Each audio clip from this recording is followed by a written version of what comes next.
There's a lot of interesting conversation going around X slash Twitter in the past couple days, and ultimately, this is a platform that has been under attack ever since Elon Musk bought it for a zillion dollars, 44 billion or something like that. I don't even remember anymore because it was so much money. Um, a lot of people like to pretend it's just because they support free speech, but I don't necessarily think that that's the case because I don't think Twitter slash X really supports, quote, free speech. Is it freer-ish speech than it was before? Yes. Hopefully, long term, Elon is more committed to doing that. But what they're trying to do is destroy the platform. They're trying to crush it because it does allow certain conversations around very inconvenient things that the mainstream media doesn't like. And now you see this article. Elon Musk's X could be worth as little as $8 billion, according to industry expert. That's $36 billion less than he paid for it in a year ago, and less than $5 billion less than the debt it owes.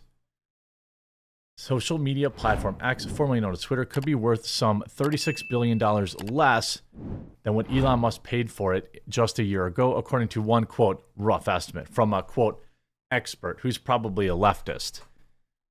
Reuters media columnist Jennifer Saba estimated the company's valuation at $8 billion this week, based on Musk's public statements that advertising revenue has fallen in half since he took it private.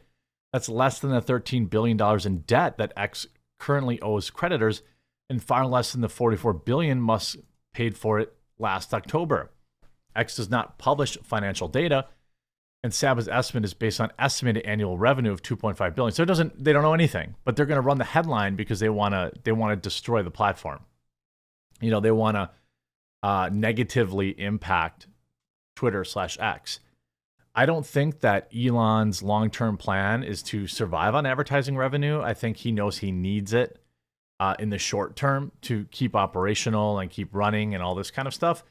But, the long term, I still believed him when he said that there's going to be a fee to use the platform.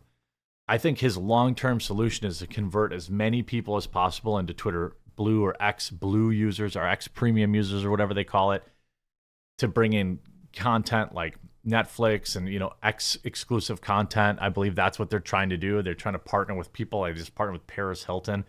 I didn't even know that she's still around. But I think that's ultimately what he wants to turn it into, is a subscription media product. Separate third-party data provided to Reuters supports Musk's claim of plunging sales, showing that U.S. ad revenue at X has declined 55% year over year each month since its takeover. Now, I don't know if it's just me, but I can tell you that advertising revenue on YouTube has absolutely gone down too. I would say views were down because of the Hollywood strike and less woke stuff to talk about, but earnings in, what was last month, September, were probably only 60% of what they were last September. That wasn't all views. Musk's latest change to this week, X has struggled to retain some advertisers since the takeover, as brands have been wary of rapid changes under Musk's ownership, including his rebranding of the platform.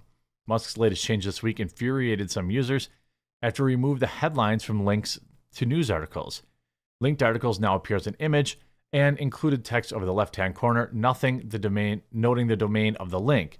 Users must click the image if they wish to visit the full article, which could lead to confusion. Now, I think ultimately you look at any other platform, they're all like this.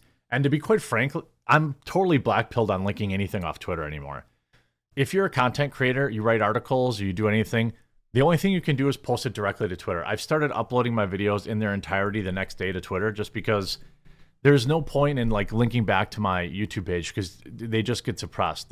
Every trick you used to be able to put a photo and then link back to the article. You can't do that anymore. I think those are getting suppressed too. People that had Substacks, all this kind of stuff that would take users off the platform. That's what he's doing. He doesn't want anyone to leave the platform, so he's going to disincentivize every possible way to lead people off. And now, I want to point out, this is literally the way that every other website is. This is the way Facebook is, Instagram, even YouTube. They don't want you linking off the site. That's why, when I promote Coffee Brand Coffee, those videos, for whatever reason, don't do as good. I have a big promo right now. Promo code fall flavors, save 10% off our delicious butterscotch toffee. You can use it on other stuff too. Butterscotch toffee, pumpkin pie, and spiked jack-o'-lantern. Link in the description. Journalist Tom Warren of The Verge criticized the move on the Post as its latest in a long line of dumb changes on the platform. I can't tell between an image and a link to an article anymore. Why did they change this? One user wrote. Another said that the change really ruins a user experience, adding that links now look like someone just shared an image. I agree. It should denote more clearly that it's a link. Ex-chief executive Linda Yaccarino was expected to meet on Thursday with bank leaders who helped finance Musk's acquisition to outline the company's business plans, according to a person familiar with the plans. The company's U.S. ad revenue dropped 78% in December 2022 compared with the same month previous year, the steepest monthly decline since acquisition, according to ad analytics firm Guideline, which tracks advertising spending data from major ad agencies. Well, I mean, I don't think people keep harping on ad revenue, and I'll tell you why. It's how the media controls platforms. It's how the media controls everybody. It's how YouTube controls everybody, right? The way when YouTube demonetizes you, they are actively disincentivizing you from talking about a particular subject. When the mainstream media, which is no different than, the government, when they go after advertisers, that's because they don't want you to talk about the things. They don't want people to be able to talk about certain things. So 100% of the leverage, nearly, that people use to silence platforms is ad revenue. When they can't do that, they'll go after the hosting, which is what they did to Parler. You see how they try to do this to Rumble. Rumble has its own servers and stuff like that, so it's a little more complicated. By the way, Twitter/X is hosted on Amazon Web Services. So, that's a vulnerability in my opinion. In a statement on Wednesday, the ADL said any claim that it caused losses of X are false. The organization added that it was prepared to begin advertising itself on the platform to bring important message of fighting the hate to X and its users. During the interview at Vox Media Co. last week, Yaccarino said 1,500 brands have returned to the platform in the previous 12 weeks, and that 90% of the top 100 advertisers were back. She added that X could turn a profit by early next year. So which is it? Has it lost $36 billion in value in just 1 year? I don't believe that. I believe that they're valuing it in an outdated manner by looking exclusively at ad dollars and advertising dollars and things of that nature. But you still have even Bloomberg writing this article yesterday. The moral case for no longer engaging with Elon Musk's X. The former Twitter is incentivizing bad content, which only become worse to stand out to its users. I mean, you could just block people. I mean, I genuinely just block people that post garbage, race bait content or videos where people lose their life. I just block them. I mean, the tools exist.